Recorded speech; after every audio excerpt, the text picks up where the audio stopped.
Eso que falta, el noticioso postmatutino prevespertino de FM La Tribu que te deja con ganas.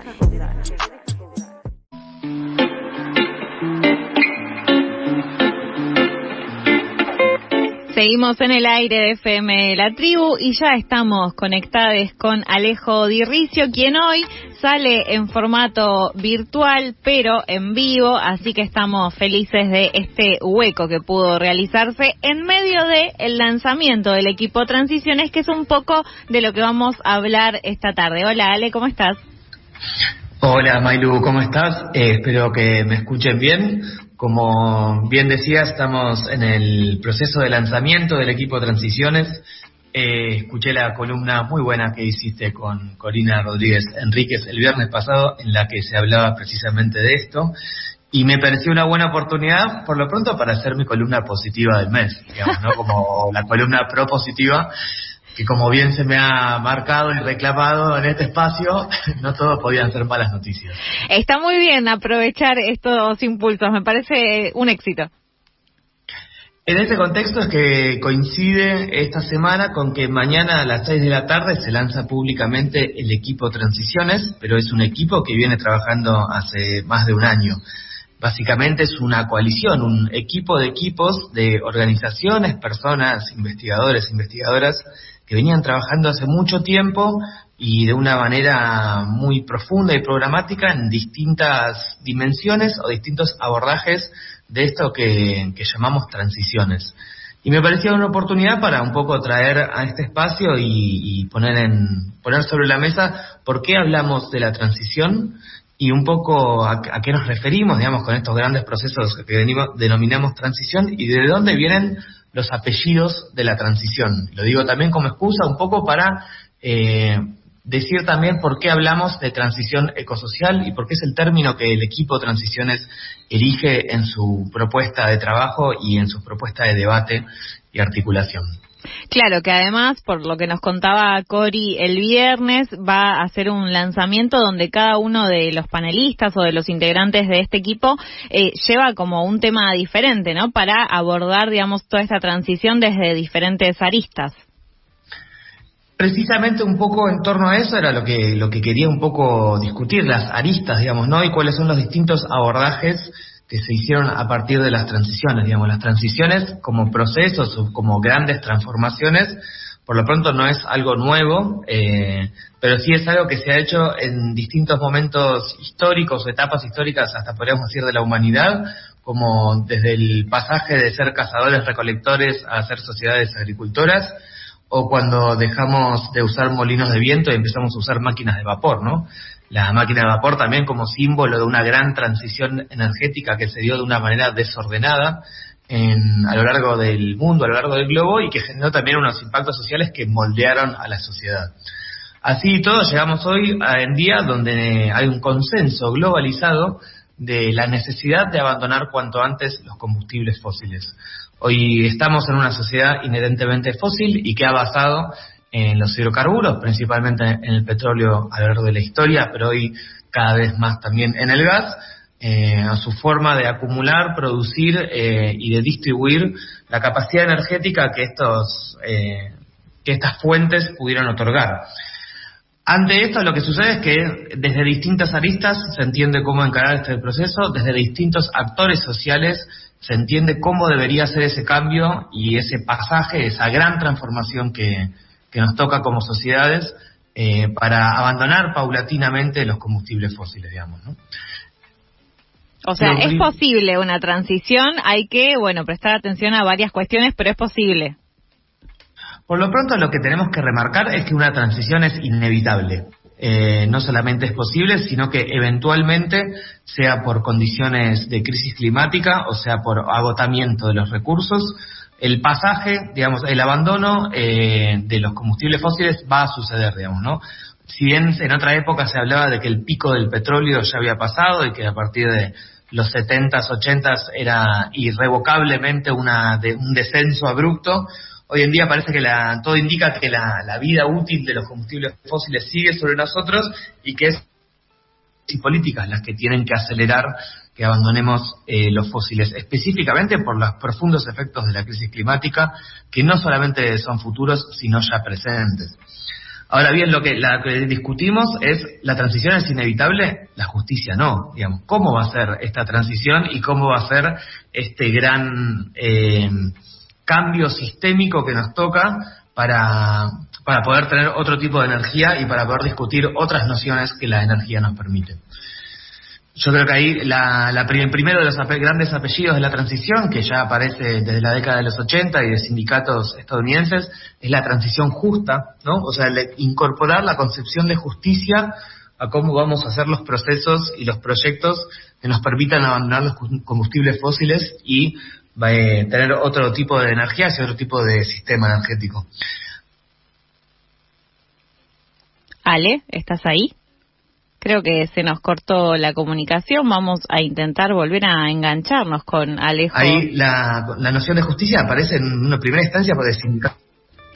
¿Ahí me escuchan? Ahora sí, ahí volviste. Nos quedamos ahí un poco, sí, en la transición de justicia, precisamente, si querés retomar ese punto.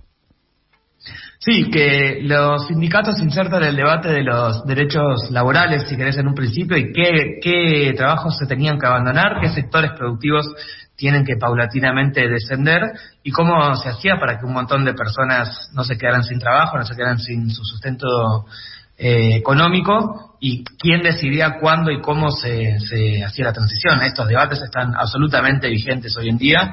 Si bien la noción de justicia se ha ampliado y no solamente implica sectores laborales y puestos de trabajo, sino que la noción de justicia ha trascendido al sistema productivo, y lo que hoy se discute en torno a justicia para las transiciones es la noción de necesidades sociales, que es uno de los objetivos, digamos, más ambiciosos, porque es tenemos que transformar el sistema energético para no tener más combustibles fósiles, pero al mismo tiempo, ¿cómo lo hacemos para que los procesos y mecanismos satisfagan las necesidades humanas y no sistemas de producción y consumo infinito y excedido, digamos, ¿no? Eso implica no solamente un cambio importante en conciencias y prácticas sociales y culturales de consumo, sino una profunda redistribución social de la energía en una dimensión más de potencia energética y no solamente económica y capitalista. Claro, y es un cambio también en el sistema productivo, lo que hace falta para poder impulsar, me parece, la justicia en todos sus ámbitos. En ese mismo sentido, el sistema productivo está incorporado entre las nociones ampliadas de justicia que supieron introducir los sindicatos, porque también implica un profundo debate y decisiones sobre qué sectores deberían paulatinamente abandonarse, que son los absolutamente dependientes de los combustibles fósiles, y qué sectores deberían crecer, digamos, ¿no? Esto en otras sociedades que tienen otras necesidades básicas más satisfechas también aparece en torno al decrecimiento. ¿Qué industrias son las primeras que deberían decrecer? Y también aparece, si querés, con otras prácticas un poco más radicales, desde movimientos activistas ambientales, como el shaming en torno a las estrellas que vuelan con jets privados y consumo suntuoso de combustibles fósiles, y que en Twitter, por ejemplo, hay gente denunciando constantemente los vuelos que se toma Taylor Swift o Elon Musk. Otro de los apellidos, si no entiendo mal, es Popular. Exactamente, la transición energética popular aparece como antónimo, digamos, a la transición energética corporativa, que es la que es impulsada por grandes empresas y gobiernos, y el concepto de popular precisamente busca incorporar dentro de la transformación del sistema energético no solamente abandonar los combustibles fósiles, sino hacerlo en procesos que tengan justicia socioambiental y que en el proceso puedan democratizar y descentralizar, tanto geográficamente, o sea, que no sean en solo mega grandes proyectos en algunos lugares del país los que producen energía y deciden sobre ella, sino también desconcentrar en torno al poder, que no sean solamente 10 empresas las que controlan el 70% del mercado energético, como sucede hoy en día en nuestro país. Y esas 10 empresas, por supuesto, son las que están hoy en día involucradas en la toma de decisiones del gobierno, porque ese poder corporativo que tiene el sector energético tiene la capacidad de, voy a decirlo muy vulgarmente, cortarle la canilla energética a sectores, provincias y regiones, digamos, ¿no? Esa desconcentración necesaria del sistema energético es fundamental también para avanzar en términos de democratización por fuera de las dimensiones solamente ambientales. Sin dudas.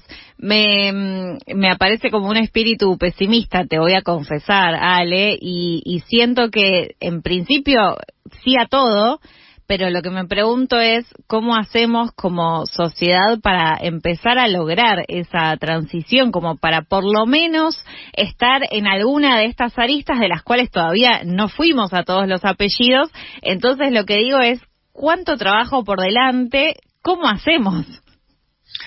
Precisamente la oportunidad que tenemos hoy en día es, y cierro acá con el último apellido, es la transición ecosocial. Nuestra oportunidad es de tener una visión holística, de hacer un cambio integral directamente en atender el régimen, digamos, ¿no? Entonces lo que el equipo viene a trabajar y lo que el equipo viene a aunar es estas distintas dimensiones sobre las cuales hay que trabajar, y hay que proponer, hay que hacer programas, hay que hacer hojas de ruta, y hay que hacer articulaciones intersectoriales fundamentales, y esto es por eso el equipo también publica los lineamientos hacia una transición ecosocial, porque esto involucra, como bien decíamos, no solamente el sistema energético y productivo, sino también de consumo, urbanos, sectores de la agroecología, sindicatos, que pueden tener por lo pronto esta propuesta de agenda intersectorial pueda ayudar a hacer avanzar hacia visiones y prácticas económicas y productivas más social y económicamente justas. Y es precisamente necesitamos alternativas radicales a los proyectos radicales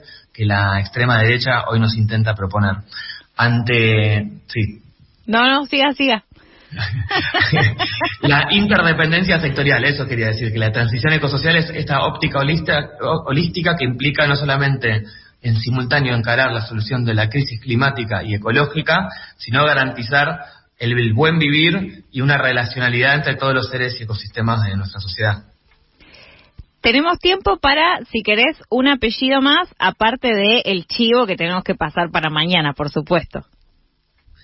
No, más que otro apellido, digamos, porque tenemos, me parece que ecosocial es el que más define en este sentido, y creo que lo que pondría arriba de la mesa para cerrar es que lo que se está trabajando entre un montón de organizaciones que tenían distintos modelos y distintas aristas, como por ejemplo el abordaje que se va a realizar mañana en la actividad pública sobre Estado ecosocial, sociedad del cuidado, los sistemas de trabajo y cómo afecta también eso al modelo de transición y a los horizontes que queremos, digamos, ¿no? Como la soberanía y la justicia alimentaria, hídrica, energética, infraestructural nos permiten pensar también lo fundamental de tener un Estado ecosocial y de tener debates democráticos y decisiones profundas y horizontes concretos hacia dónde avanzar entre varios sectores, intersectorialmente. Sí, me parece que en esto de poner sobre la mesa algo que resuma, me parece que ya de por sí la propuesta igual de poner sobre la mesa el deseo de el mundo que queremos, ya es un avance importantísimo para ver hacia dónde encaramos, ¿no? Ese deseo. Absolutamente, y ese llamado urgente a construirlo juntos, porque nadie va a tener una hoja de ruta unidireccional, sino que es necesario construirlo con las organizaciones que están intentando cambiar la realidad hoy en día en el contexto actual del país. Paso el chivo entonces, mañana a las 18 horas en el auditorio de ATE, esto es Belgrano 2527 en la Ciudad Autónoma de Buenos Aires. Además va a haber streaming para quienes no estén en Capital Federal. Y te dejo a vos, Ale, para que cierres el chivo de lo que sucederá la semana que viene con tu película. Hay que nombrarlo acá, ese chivo, por favor. Perdón, gracias por hacerme acordar de los chivos. Después de estar representando al equipo de transiciones este miércoles, va a haber función de Por el Paraná el viernes en Rosario, y el otro jueves vamos a estar acá en Ciudad de Buenos Aires en el Museo del Hambre en un ciclo organizado por Vaca Bonsai, pasando por el Paraná, la disputa por el río, y discutiendo también sobre el futuro de los ríos y las cuencas y cómo también llevar estas visiones ecosociales al río Paraná y en general a los bienes comunes de nuestro país. Buenísimo. El martes que viene, igual que nos vemos, entiendo, sí, porque todavía no estás por tomarte vacaciones, vamos a volver a pasar el chivo sobre el jueves. Por supuesto, muchos éxitos para mañana. Muchas gracias y nos vemos el martes que viene, exactamente. Pasaba así Alejo Di Ricio con su columna de ambiente,